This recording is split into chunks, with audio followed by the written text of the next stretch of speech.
إن الحمد لله نحمده ونستعينه ونستغفره ونعوذ بالله من شرور أنفسنا ومن سيئات أعمالنا من يهده الله فلا مضل له ومن يضلل فلا هادي له وأشهد أن لا إله إلا الله وحده لا شريك له وأشهد أن محمدا عبده ورسوله اللهم صل على محمد وعلى آل محمد كما صليت على إبراهيم وعلى آل إبراهيم إنك حميد مجيد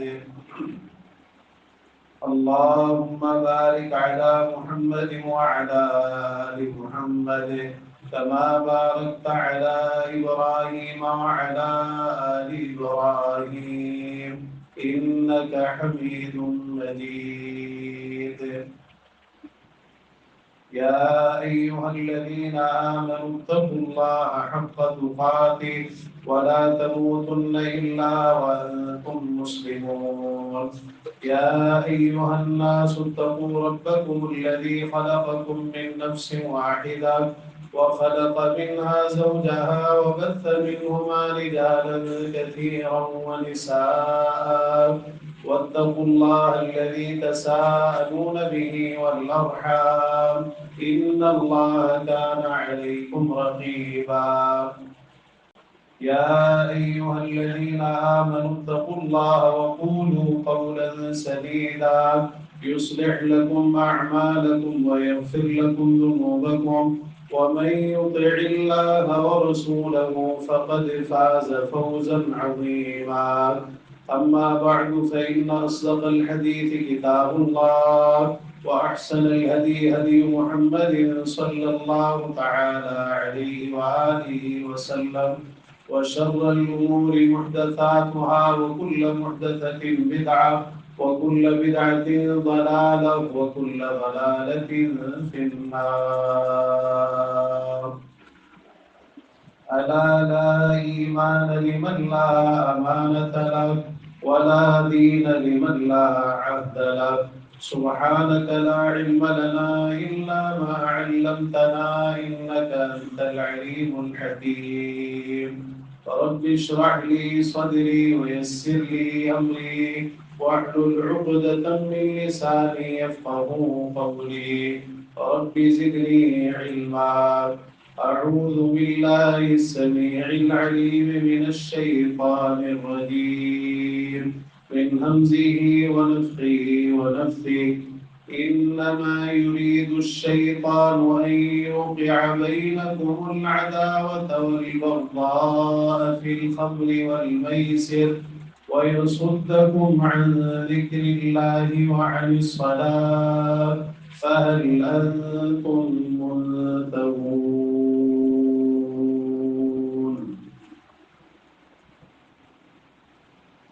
ہر قسم کی تحمیدات تسبیحات تحلیلات تقدیسات تمجیدات تکبیرات اور عبادات کے لائق صرف اور صرف اللہ وحدہ لا شریک احکم الحاکمین ارحم الراحمین احسن الخالقین الجلال والاکرام ہے وہی ہم سب کا خالق مالک رازق حاجت روا مشکل کشا داتا بن بخش دستگیر غوث اعظم غریب نواز لجپال بگڑیاں بنانے والا اولاد دینے والا نفع و نقصان کا اختیار رکھنے والا اور زمین و آسمان کا یہ سارا نظام اکیلے ہی چلانے والا ہے درود و سلام ہو امام الانبیاء والمرسلین سید الاولین والآخرین شفیع المذنبین رحمت للعالمین خاتم النبیین ہم سب کے رہبر و رہنما مقتدی و پیشوا امام اعظم قائد اعظم رہبر اعظم جناب محمد رسول اللہ صلی اللہ تعالی علیہ وآلہ وسلم کی ذات گرامی پر جنہیں اللہ رب العزت نے میرے اور آپ کے لیے قیامت تک آنے والے انسانوں کے لیے اسوہ حسنہ بہترین نمونہ بنا کر مبعوث فرمایا اور اپنی محبت، رحمت، مغفرت، جنت، ہدایت، نجات اور سعادت کو آپ کی اتباع اور پیروی کے ساتھ لازم کر دیا ہے۔ عزیز بھائیوں، بزرگوں، نوجوان ساتھیوں، قابل احترام دینی ماں اور بہنوں، اللہ تعالیٰ نے ہمیں ہمارے ایک بڑے خطرناک دشمن سے آگاہ کیا ہے، جسے شیطان کہا جاتا ہے۔ قرآن مجید کے اندر جگہ جگہ اللہ تعالیٰ نے اس کی دشمنی ذکر فرمائی۔ ان الشیطان لکم عدو فاتخذوہ عدوا، شیطان تمہارا دشمن ہے، تم بھی اسے دشمن بناؤ۔ ہے تو دشمن، لیکن تم نے بھی اسے اپنا دشمن ہی سمجھنا ہے۔ آتا تو ہے وہ انسان کے پاس گمراہ کرنے کے لیے، خیر خواہ بن کر، دوست بن کر، مختلف قسم کے طریقوں سے ورگلانے کی کوشش کرتا ہے، لیکن تم نے اس بات کو یاد رکھنا ہے کہ وہ تمہارا دشمن ہے، تم اسے دشمن بناؤ۔ انما يدعو حزبه ليكونوا من اصحاب السعیر، اس کی ساری دعوت اس چیز کی طرف ہے، وہ اپنی جماعت کو بلاتا ہے تاکہ وہ جہنمیوں میں سے ہو جائیں، لوگوں کو اپنے ساتھ ملاتا ہے، خود تو جہنمی ہے، چاہتا ہے کہ میں ایک بہت بڑی تعداد اپنے ساتھ جہنم کے اندر لے کر جاؤں، والعیاذ باللہ۔ اللہ تعالیٰ نے ہمیں جھنجھوڑا بھی ہے، افتتخذونہ وذریتہ اولیاء من دونی وہم لکم عدو، کیا تم ابلیس کو اور اس کی ذریت کو دوست بناتے ہو مجھے چھوڑ کر، حالانکہ وہ تمہارا دشمن ہے۔ مطلب تم نے عملی زندگی میں شیطان سے دوستیاں لگا رکھی ہیں، عقائد کے معاملات میں، اور اسی طرح عبادات کے معاملات میں، اخلاقیات کے معاملات میں، شکل و صورت میں، لباس میں، کاروبار میں، تجارت میں، تمہارا رہن سہن، یہ ساری چیزیں تم ان میں شیطان سے دوستیاں لگاتے ہو۔ اللہ اور اس کے رسول صلی اللہ علیہ وسلم کی جہاں بھی نافرمانی آتی ہے، وہ در حقیقت شیطان کے ساتھ دوستی ہوتی ہے۔ تو یہ دوستی بڑی خطرناک ہے۔ عزیز بھائیوں، ہم بڑے اختصار کے ساتھ اپنے اصل موضوع کی طرف جانا چاہتے ہیں، اور وہ یہ ہے کہ جہاں شیطان انسان کو گمراہ کرنے کے لیے اس سے مختلف قسم کے گناہ کرواتا ہے، وہاں ساتھ ساتھ جو فرائض ہیں، عبادات ہیں، انہیں بھی انسان سے چھڑواتا ہے۔ اور اس میں ایک بہت بڑی جو محنت ہوتی ہے شیطان کی انسان کو گمراہ کرنے کے لیے، وہ انسان کو اللہ کے ذکر سے اور نماز سے دور رکھنا ہے۔ یہ بہت خطرناک چیز ہے، اس پر غور کرنا چاہیے۔ اللہ تعالیٰ نے قرآن مجید میں شراب اور جوئے کی حرمت ذکر کرتے ہوئے شیطان کا ذکر کیا، وَيَصُدَّكُمْ عَنْ ذِكْرِ اللَّهِ وَعَنِ الصَّلَاةِ، شیطان یہ چاہتا ہے جہاں اور اس کے اہداف ہیں، وہاں ایک ہدف یہ بھی ہے کہ تمہیں اللہ کے ذکر سے اور نماز سے دور کر دے، روک دے۔ اپنے چیلے چانٹوں کو بھیجتا ہے اعلان کر کے، من اضل اليوم مسلما البسته التاج، جو آج کسی مسلمان کو گمراہ کر کے آئے گا میں اسے تاج پہناؤں گا۔ بہت بڑی گمراہی یہ ہے کہ کسی کو شرک میں مبتلا کر دیا، کسی کو بے نمازی بنا دیا، اللہ کے ذکر سے دور کر دیا۔ تو جب انسان اللہ کے ذکر سے دور ہوتا ہے، نماز سے دور ہوتا ہے، پھر تو گناہ قطار بنائے کھڑے ہوتے ہیں اس کے سامنے، پھر تو وہ کچھ بھی کر سکتا ہے۔ رکاوٹیں تو یہ چیزیں ہیں، انسان اگر اللہ کا ذکر کرتا ہے وہاں شیطان کمزور پڑ جاتا ہے، اس کا بس نہیں چلتا انسان پر۔ اور اسی طرح اگر کوئی نمازوں کا پابند ہے تو یہ نمازوں کی پابندی شیطان کے وار جو ہتھ کنڈے ہیں اور اس کی جو یلغاریں ہیں ان کو ناکام بنا دیتی ہے۔ ان الصلاۃ تنہی عن الفحشاء والمنکر، شیطان بے حیائی اور برائی کے کاموں کا حکم دیتا ہے، انسان نماز کا پابند ہے، نماز اسے بے حیائی اور برائی سے روکتی ہے۔ تو جب بے حیائی برائی سے بچے گا پھر بہت سارے گناہوں سے انسان بچ جاتا ہے۔ تو عزیز بھائیوں، یہ بہت بڑی کوشش ہے شیطان کی کہ انسان کو اللہ کے ذکر کے اور نماز کے قریب نہ جانے دیا جائے۔ آج جو کوتاہی اس تعلق سے ہمیں نظر آتی ہے اپنے اندر، اپنے اہل و عیال میں اور اپنے ارد گرد اپنے معاشرے میں، اصل میں یہ ساری کی ساری شیطان کی کامیابی، یہ اس کے حملے ہیں، اس کی الغاریں ہیں۔ وہ چاہتا ہے کہ انسان بے نمازی بنے، کسی صورت اللہ کا ذکر انسان کی زبان سے نکلے، یہ شیطان کو گوارا نہیں ہے۔ رسول اللہ صلی اللہ علیہ وسلم نے ذکر فرمایا، اللہ تعالیٰ نے یحییٰ بن زکریا علیہ السلام کو 5 باتوں کا حکم دیا تھا، ان میں سے ایک بات یہ بھی تھی، وَآمُرُكُمْ أَن تَذْكُرُوا اللَّهَ تَعَالَى فَإِنَّ مَثَلَ ذَلِكَ كَمَثَلِ رَجُلٍ خرج العدو في أثره سراعا حتى إذا أتى على حصن حصين أحرز نفسه منهم كذلك العبد لا يحرز نفسه من الشيطان إلا بذكر الله تعالى۔ میں تمہیں اللہ کے ذکر کا حکم دیتا ہوں، اللہ کا ذکر کرتے رہا کرو۔ اس کی مثال اس شخص کی طرح ہے کہ جس کے پیچھے دشمن لگے ہوئے ہیں، وہ بھاگ رہا ہے یہاں تک کہ ایک مضبوط قلعے میں آ کر پناہ لے لیتا ہے۔ فرمایا اسی طرح بندہ اپنے آپ کو شیطان سے نہیں بچا سکتا مگر اللہ کے ذکر کے ساتھ۔ واحد چیز شیطان سے بچنے کے لیے اللہ کا ذکر۔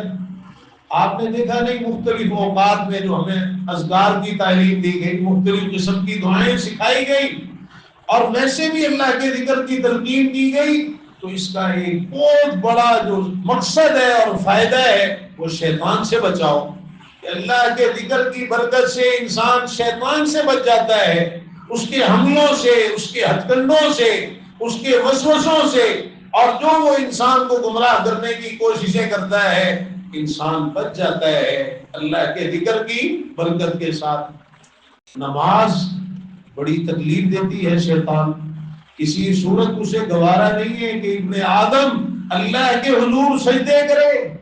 یہ انسان کی پیشانی سجدے زمین پر ٹکتی ہے، انسان سجدہ کرتا ہے اللہ تعالیٰ کے سامنے انتہائی عاجزی انکساری کا اظہار کرتے ہوئے۔ شیطان کو اتنی تکلیف ہوتی ہے، اتنی تکلیف ہوتی ہے، صحیح مسلم میں رسول اللہ صلی اللہ علیہ وسلم نے فرمایا، اذا قرأ ابن آدم السجدة فسجد اعتزل الشيطان يبكي يقول يا ويلي أمر ابن آدم بالسجدة فسجد فله الجنة وأمرت بالسجود فأبيت فلي النار۔ جب انسان کوئی سجدے والی آیت پڑھتا ہے اور سجدہ کرتا ہے، قرآن کی تلاوت کر رہا ہے نا، سجدہ تلاوت، اس میں سجدہ تلاوت کی اہمیت اور فضیلت بھی واضح ہو رہی، تو انسان سجدہ کرتا ہے، ایک نفلی سجدہ ہے سجدہ تلاوت، شیطان الگ تھلگ ہو کر رونا شروع کر دیتا ہے، کہتا ہے ہائے میری بربادی، مجھے سجدے کا حکم دیا گیا، میں نے انکار کر دیا، میرے لیے جہنم ہے، اور اسے سجدے کا حکم دیا گیا، اس نے سجدہ کر لیا، اس کے لیے جنت ہے۔ آپ اندازہ لگائیے نماز سے شیطان کو کتنی تکلیف ہوتی ہے۔ اذان ہوتی ہے نا، تو یہ اذان کی آواز اتنی تکلیف پہنچاتی ہے شیطان کو کہ رسول اللہ صلی اللہ علیہ وسلم نے فرمایا، اذا نودی للصلاة ادبر الشیطان وله ذرات حتى لا يسمع التأذین۔ جب نماز کے لیے اذان دی جاتی ہے شیطان گوز مارتا ہوا بھاگتا ہے اتنی تیزی کے ساتھ کہ کانوں کی آواز، اس کی اذان کی آواز اس کے کانوں میں نہ پڑے، اتنا دور نکل جاتا ہے، اتنی تکلیف ہوتی ہے اسے اذان کی آواز کے ساتھ۔ اذان سے شیطان بھاگتا ہے اور یہ بڑی تکلیف پہنچاتی ہے شیطان۔ جب اذان ختم ہو جاتی ہے فرمایا فَإِذَا قُضِيَ النِّدَاءُ أَقْبَلَ، اذان ختم ہوتی ہے پھر آ جاتا ہے، حتیٰ کہ جب اقامت کہی جاتی ہے پھر بھاگ جاتا ہے، پھر اسے بڑی تکلیف ہوتی ہے، جب اقامت ختم ہو جاتی ہے پھر آ جاتا ہے۔ اگلی باتیں آگے آ جائیں گی۔ مقصد یہ ہے کہ شیطان کو اس اذان سے، اقامت سے بڑی تکلیف ہوتی ہے۔ انسان مسجد میں آتا ہے، مسجد میں آنے سے شیطان کو اتنی تکلیف ہوتی ہے انسان کے کہ ایک حدیث میں رسول اللہ صلی اللہ علیہ وسلم نے ذکر فرمایا، آپ جب مسجد میں تشریف لاتے ہیں، آپ مسجد میں داخل ہونے کی جو دعائیں آپ نے بتائی ہیں انہی میں سے ایک دعا یہ بھی آپ پڑھا کرتے تھے، اعوذ باللہ العظیم وبوجهه الکریم وسلطانه القدیم من الشیطان الرجیم.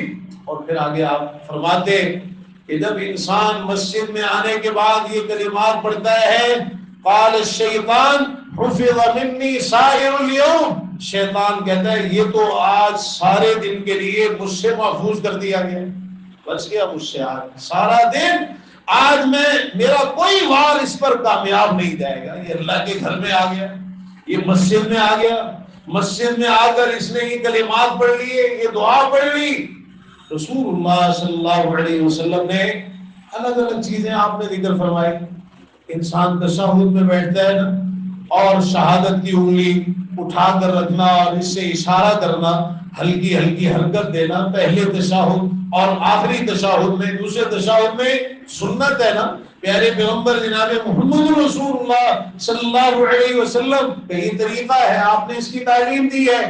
ایک حدیث میں یہ بھی فرمایا لہی اشد علی الشیطان من الحدید، یہ جو تم انگلی سے اشارہ کر رہے ہوتے ہو، تمہارا یہ انگلی سے اشارہ کرنا شیطان کو لوہے سے بھی زیادہ تکلیف دیتا ہے.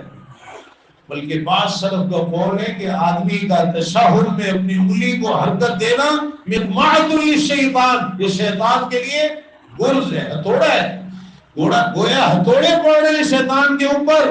تشہد میں بیٹھ کر انگلی سے اشارہ کرنا، تو یہ ایک ایک عمل شیطان کو بڑی تکلیف پہنچاتا ہے. پھر کیسے شیطان یہ گوارا کر لے کہ انسان اللہ کے ذکر کی طرف آ جائے اور انسان نماز کی طرف آ جائے. پوری کوشش اس کی یہ ہے کہ انسان کو نماز سے روکا جائے. دھوکے دیتا ہے نماز کے بارے میں اور بھی چیزوں کے بارے میں دیتا ہے. اللہ تعالیٰ نے اسی لیے فرمایا وَلَا يَغُرَّنَّكُمْ بِاللَّهِ الْغَرُورُ، اللہ کے بارے میں بڑا دھوکے باز تمہیں دھوکے میں نہ ڈال دے. بڑے دھوکے دے گا، ابھی تو بڑی زندگی باقی ہے، بوڑھے ہو جائیں گے، بال سفید ہوں گے، بس پھر یہی کام کرنا ہے. نوجوانوں کو اس طرح گمراہ کرتا ہے، طرح طرح کے کام یاد دلا دیتا ہے، ابھی فلاں کام ہے، فلاں چیز ہے، فلاں ایک دکان پہ کھڑے گاہک آ گیا، پہلے اسے نمٹاؤ، نماز تو پھر بھی پڑھی جائے گی. ایسے ایسے طریقوں سے کپڑے ناپاک، انسان صاف ستھرا ہو کے گھر سے نکلتا ہے، ایسے وسوسے شیطان اس کے دماغ میں بھر دیتا ہے کہ وہ نماز نہیں پڑھتا کہ میرے کپڑے صاف نہیں. بھائی تمہارے کپڑوں کو کیا لگ گیا، کون سی گندگی لگ گئی؟ ہمارا دین تو بڑا آسان ہے. یہ سب شیطان کے دھوکے ہیں اور شیطان کے حملے ہیں انسان پر کہ کسی طریقے سے اس کو نماز سے دور کیا جائے. پڑھ لیں گے، کوئی دعوت دے دے نماز کی، آپ دعا کریں اللہ سے. بھائی کبھی کھانا کھاتے کے لیے بھی یہ کہا ہے کہ میرے لیے دعا کریں، کھانا چھوڑ کے آپ بیٹھ جائیں اور کسی کو کہیں میرے لیے دعا کریں اللہ سے میں کھانا کھا لوں. اللہ نے یہ فرائض مقرر کیے ہیں. اور پھر نماز کی جو اہمیت ہے اس قدر شیطان نے ہمارے ذہنوں کے اندر ہلکی کر دی کہ ہم نے یہ سمجھا کہ ہم نمازیں چھوڑ کر پکے مسلمان، حالانکہ نماز کے بغیر اسلام کا کوئی تصور ہے ہی نہیں. رسول اللہ صلی اللہ علیہ وسلم نے فرمایا العہد الذی بیننا وبینہم الصلاۃ، ہمارے اور ان کے درمیان جو عہد ہے وہ یہ نماز ہے. فمن ترکھا متعمدا فقد کفر، جو جان بوجھ کر اسے ترک کر دے وہ کافر ہو جاتا ہے. ولا تترک صلاۃ مکتوبۃ متعمدا فإنه من ترك الصلاة متعمدا فقد برئت منه ذمة الله وذمة رسوله. جان بوجھ کر کبھی نماز نہ چھوڑنا. اگر انسان بھول جائے، یاد نہ رہے، شریعت نے رخصت دی ہے، سو گیا، فرمایا کہ جیسے ہی جاگے نماز پڑھ لے، یاد آئے فوراً نماز پڑھے. لیکن جان بوجھ کر نمازیں چھوڑی جاتی ہیں، اس لیے آپ نے جان بوجھ کر کا ذکر کیا ہے. پتہ ہوتا ہے نماز فرض ہے، پڑھنی ہے، فلاں نماز کا وقت ہے، جان بوجھ کر نمازیں چھوڑتے ہیں، اسی لیے جان بوجھ کر کا ذکر کیا ہے. فرمایا اس سے اللہ اور اس کے رسول صلی اللہ علیہ وسلم کا ذمہ بری ہو جاتا ہے. اسلام کی زنجیر کا آخری کڑا آپ نے اس نماز کو قرار دیا ہے کہ اگر یہ کڑا گیا بس ختم، پھر اسلام کی زنجیر ختم. اولهن لينقضن عرى الاسلام عروة عروة فكل من انتقضت عروة تشبث الناس بالتي تليها فاولهن نقضا الحكم واخرهن الصلاۃ، سب سے اسلام کی زنجیر کڑا کڑا کر کے ٹوٹ جائے گی. فرمایا سب سے پہلے جو کڑا ٹوٹے گا وہ یہ ہوگا کہ عدل کے ساتھ قرآن اور حدیث کے مطابق فیصلے نہیں ہوں گے، اور آخری کڑا جو ٹوٹے گا وہ یہ نماز.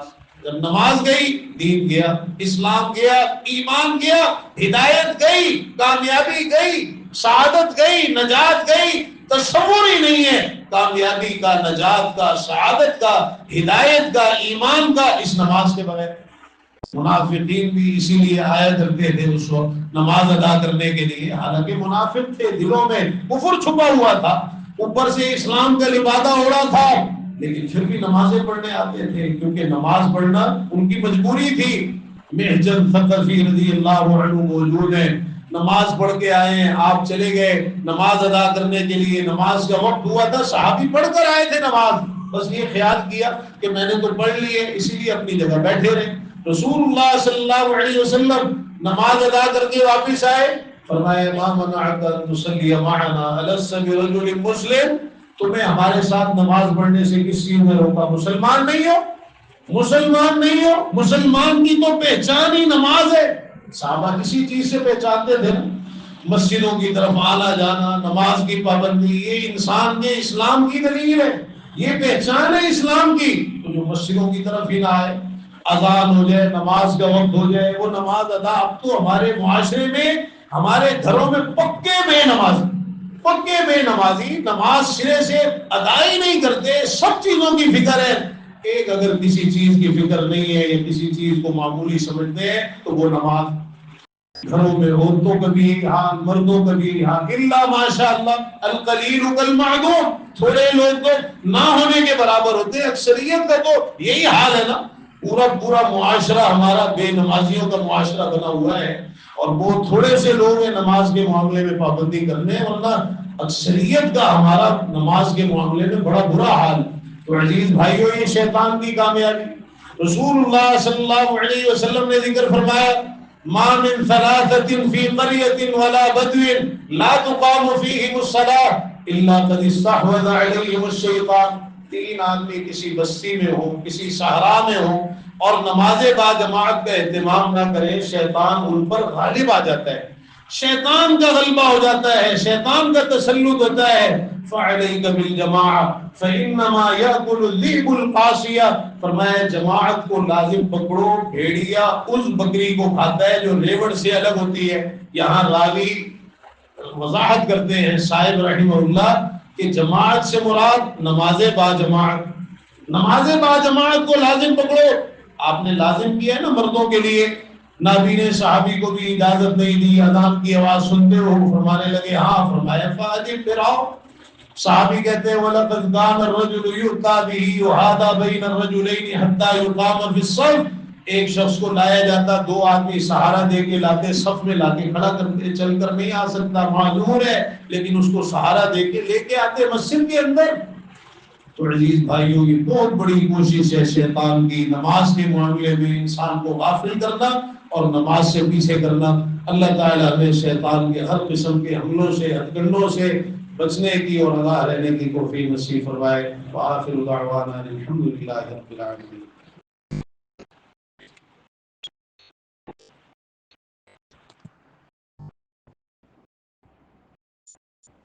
أنفسنا ومن سيئات أعمالنا من يهده الله فلا مضل له ومن يضلل فلا هادي له وأشهد أن لا إله إلا الله وحده لا شريك له وأشهد أن محمدا عبده ورسوله.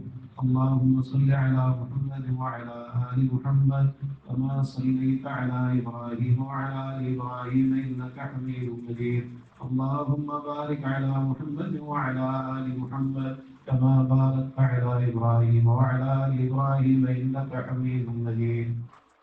عزیز بھائیوں، یہاں اس موضوع پر بڑی تفصیل ہے احادیث مبارکہ میں کہ کیسے کیسے شیطان انسان پر حملے کرتا ہے اور اسے نماز کے معاملے میں پیچھے کرنے کی کوشش کرتا ہے. رسول اللہ صلی اللہ علیہ وسلم نے فرمایا يعقد الشيطان على قافية رأس أحدكم إذا هو نام 3 عقد، تم میں سے کوئی جب سوتا ہے تو شیطان اس کی گدی پر 3 گرے لگاتا ہے. اور ہر گرہ پر یہ منظر گھومتا ہے، علیک لیل طویل فرق، رات بڑی لمبی ہے، سوتے رہو۔ اب یہ اس کا امتحان ہے، اگر یہ ذات ہے فإن استيقظ فذكر الله انحلت عقدة، فإن توضأ انحلت عقدة، فإن صلى انحلت عقدة۔ اگر یہ جاگ جائے، اللہ کا ذکر کرے، ایک گرہ کھل جاتی ہے، وضو کر لے دوسری بھی کھل جاتی ہے، نماز ادا کر لے تیسری گرہ بھی کھل جاتی ہے۔ فأصبح نشيطا طيب النفس، بڑا حساس بشاش، بڑا چست ہو جاتا ہے۔ وإلا أصبح خبيث النفس كسلان، ورنہ اگر یہ بیدار نہ ہو، نماز ادا کرنے کے لیے نہ اٹھے، اللہ کا ذکر نہ کرے، تو یہ سارا دن خبیث النفس بھی رہتا ہے، انتہائی سست بھی رہتا ہے۔ ہم کہتے ہیں نا دن خراب کیوں گزرتا ہے؟ اس لیے خراب گزرتا ہے کہ فجر کی نماز پڑھی نہیں، پڑھی دیر سے پڑھی جماعت سے نہیں پڑھی وقت نکال کر پڑھی۔ تو رکعتیں ہیں نا، کتنا زبردست اللہ نے یہ امتحان رکھا فجر کی نماز۔ باقی نمازیں بھی اپنی جگہ انتہائی اہمیت رکھتی ہیں۔ رسول اللہ صلی اللہ علیہ وسلم کے سامنے اس شخص کا ذکر ہوا، سویا رہا حتیٰ کہ سورج نکل آیا، صبح ہو گئی، نماز ہی نہیں ادا کی۔ ما قام الی الصلاۃ، حدیث کے الفاظ ہیں، نماز کے لیے کھڑا نہ ہوا، نماز کے لیے نہیں اٹھا۔ فرمایا بال الشیطان فی اذنہ، شیطان نے اس کے کان میں پیشاب کر دیا ہے۔ ایک روایت میں دونوں کانوں کے اندر پیشاب کر دیا ہے۔ حسن بصری رحمہ اللہ فرماتے ہیں واللہ ان بولہ ثقیل، اللہ کی قسم شیطان کا پیشاب تو بڑا بھاری، کسی کے کان میں شیطان پیشاب کرے گوارا ہے؟ یہ سوئے رہتے ہیں نا فجر کی نماز میں، تو شیطان آپ کے کان میں پیشاب کر جاتا ہے۔ جس طرح رسول اللہ صلی اللہ علیہ وسلم نے یہ چیزیں بیان فرمائی، یہ بالکل اپنی حقیقت پر ہے، بغیر کسی تعویل کے اور بغیر کسی تکلیف کے، جو کچھ ہے اسی طرح ہے۔ آمنا و صدقنا، تو یہ شیطان انسان کو گمراہ کرتا ہے نماز کے معاملے۔ آپ نے فرمایا تم میں سے کوئی بیدار ہو اپنی نیند سے وضو کرے، فلیستنفر، 3 دفعہ اچھی طرح اپنی ناک کو جھاڑے، فإن الشیطان یبیت علی خیشومہ، اس لیے کہ شیطان اس کے نتنے پر رات گزارتا ہے، ناک کی ہڈی پر شیطان رات گزارتا ہے، مسلط رہتا ہے انسان کے اوپر۔ اب اگر یہ دعائیں پڑھ کے سویا ہے، اذکار پڑھ کے سویا ہے، تو پھر شیطان سے بچا رہے گا، اٹھ کر اللہ کا ذکر کرے گا، نمازیں ادا کرے گا، اور جو دعاؤں کا اذکار کا اہتمام کرتے ہیں اللہ تعالیٰ انہیں توفیق عطا فرما دیتا ہے، وہ فجر کی نماز میں جاگ جاتے ہیں، اللہ تعالیٰ ان کو جگا دیتا ہے۔ شیطان کے جو حملے ہیں اور اس کی جو یلغاریں ہیں ان سے وہ محفوظ رہتے ہیں۔ اسی طرح جب انسان اگر نماز کے لیے آ بھی جائے نا، تو شیطان طرح طرح کے وسوسے ڈال کر اس کو نماز سے غافل کرنے کی کوشش کرتا ہے، پریشان کرنے کی کوشش کرتا ہے۔ عثمان بن ابی العاص رضی اللہ عنہ اپنا واقعہ بیان کرتے ہیں کہ میں نماز پڑھتا تھا تو میری قرات مجھ پر خلط ملط ہوتی تھی، مجھے پتہ ہی نہیں چلتا تھا کیا پڑھا ہے، بڑا میں پریشان ہوا۔ اللہ کے رسول صلی اللہ علیہ وسلم کو بتایا، فرمایا ذاک شیطان یقال له خنزر، یہ ایک شیطان ہے جسے خنزر کہا جاتا ہے، جب اسے محسوس کرو اللہ کی پناہ طلب کرو نماز ہی میں اعوذ باللہ من خنزر یا اعوذ باللہ من الشیطان الرجیم پڑھ لو، نماز میں پڑھو، اور اپنے بائیں طرف 3 مرتبہ تھپکار، تاکہ شیطان کے حملوں سے تم بچ جاؤ۔ صحابی کہتے ہیں ففعلت ذلك فاذهب الله عني، میں نے اسی طرح کیا، اللہ نے اس شیطان کو مجھ سے دور کر دیا ہے۔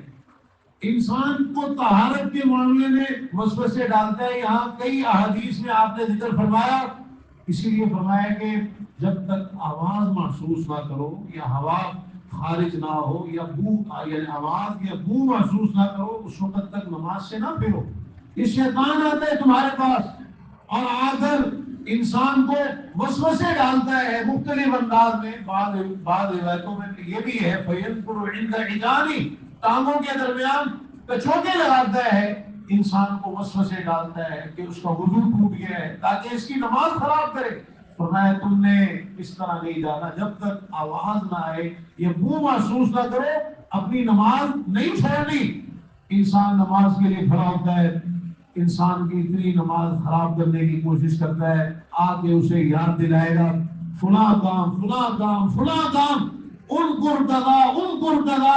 فلاں چیز یاد کر فلاں چیز یاد کر، کھڑا تو نماز میں ہے، دماغ خیالات سوچیں اس کی کہیں اور۔ ایسی ایسی چیزیں یاد کرواتا ہے. فرمایا لما لم یکن یذکر، جن چیزوں کا انسان کو نماز سے پہلے خیال بھی نہیں تھا، نماز میں وہ ساری چیزیں شیطان یاد کروا دے، بڑے بڑے ضروری کام یاد کروا دے، نماز خراب کرتا ہے. حتیٰ کہ انسان کو پتہ ہی نہیں چلتا کہ اس نے کتنی رکعتیں پڑھی. اسی لیے آپ نے سجدہ سہو کی تعلیم دی ہے. اور اگر نماز پڑھ بھی لی نا تو شیطان ایسا انسان کو خیالات کی وادی میں گھما دیتا ہے کہ ادھر سلام پھیرا اور ادھر اٹھ کے بھاگے کہ میرا تو فلانا تھا، اذکار چھوڑوا دیتا ہے انسان. ایک حدیث میں یہ بھی ذکر کیا آپ جامع ترمذی سنن ابن ماجہ، جو خصلتیں ہیں جو ان کی پابندی کرے جنت میں جائے گا. بہرحال اللہ تعالیٰ ہمیں شیطان کے حملوں سے اور اس کے حقلوں سے محفوظ فرما لے. اللہ تعالیٰ ہمیں نمازوں کی پابندی کرنے کی توفیق نصیب فرما لے. اگر ہم نمازوں کے پابند بن جائیں گے تو انشاءاللہ بہت ساری خیر ہے اس میں، اور شیطان کی جو یلغاریں ہیں وہ ناکام ہوتی ہے، اور کم از کم شیطان کے تسلط سے ہم محفوظ رہیں گے. کہیں کوئی ٹھوکر لگ بھی جائے، نمازوں کی برکت سے انسان اللہ کی طرف پلٹ آتا ہے، اللہ کی رحمت اور مغفرت کا حقدار بن جاتا ہے. اللہ تعالیٰ کو بھی عطا فرمائے کہ ہمارے عقیدے، عبادات، معاملات، شکل و صورت، لباس، کاروبار، تجارت، چلنا پھرنا، اٹھنا بیٹھنا، سونا جاگنا، اخلاق، رفتار، کردار، خوشی اور غمی کے تمام امور سب کچھ پیارے پیغمبر جناب محمد رسول اللہ صلی اللہ تعالی علیہ وآلہ وسلم کے طریقے کے مطابق ہونا چاہیے. ربنا آتنا فی الدنیا حسنہ وفی الآخرة حسنة وقنا عذاب النار. ربنا ظلمنا أنفسنا وإن لم تغفر لنا وترحمنا لنكونن من الخاسرين. رب اغفر وارحم وأنت خير الراحمين. اللهم اشفنا واشف مرضانا ومرضى المسلمين يا شافي الأمراض اشف مرضانا ومرضى المسلمين. اللهم رب الناس أذهب البأس واشفي أنت الشافي لا شفاء إلا شفاءك شفاء لا يغادر سقما. ربنا اغفر لنا ولإخواننا الذين سبقونا بالإيمان ولا تجعل في قلوبنا غلا للذين آمنوا ربنا إنك رؤوف رحيم. رب ارحمهما كما ربياني صغيرا. ربنا هب لنا من أزواجنا وذرياتنا قرة أعين واجعلنا للمتقين إماما. اللهم استر عوراتنا وآمن روعاتنا. اللهم إنا نسألك العفو والعافية والمعافاة في الدنيا والآخرة. اللهم اكفنا من حلالك عن حرامك وأغننا من فضلك عمن سواك. اللهم أعز الإسلام والمسلمين. اللهم انصر المظلومين من المسلمين. اللهم انصر المجاهدين في سبيلك في كل مكان. اللهم عليك بالكفار أجمعين. اللهم إنا نجعلك في نحورهم ونعوذ بك من شرورهم. اللهم اكفناهم بما شئت. اللهم استر عوراتنا وآمن روعاتنا. اللهم إنا نسألك العفو والعافية والمعافاة في الدنيا والآخرة. اللهم اكفنا شر الأشرار وكيد الفجار ومن كل طارق يترك إلا طارق يترك بخير يا رحمن. اللهم لا تشرك بنا الأعداء ولا الحاسدين. ربنا آتنا من لدنك رحمة وهيئ لنا من أمرنا رشدا. ربنا تقبل منا إنك أنت السميع العليم وتب علينا إنك أنت التواب الرحيم. سبحان ربك رب العزة عما يصفون وسلام على المرسلين والحمد لله رب العالمين.